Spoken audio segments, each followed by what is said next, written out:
I decided to leave and go back to my hotel. When the final bill arrived, I was shocked. The total was around 25,000 pesos. That was the moment I learned an important lesson. Lady drinks are expensive.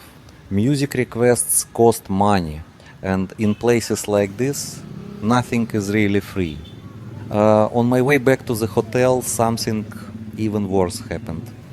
On a dark street, a group of teenagers, maybe 11 to 14 years old, blocked my path. They waved their hands in front of my face. When I raised my hand to protect myself, someone quietly pickpocketed all the money I had left. Luckily, my hotel key and card were in another pocket, but all my remaining cash was gone. That was my first day in Manila, my first day in Philippines. To be honest, the Ermita and Malate area shocked me deeply.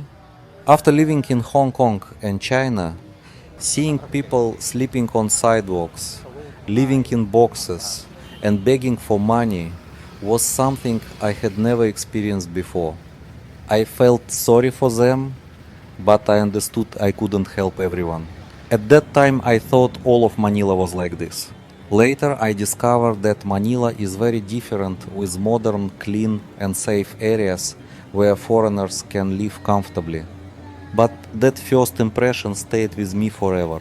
My first day in the Philippines was harsh, unexpected, and unforgettable.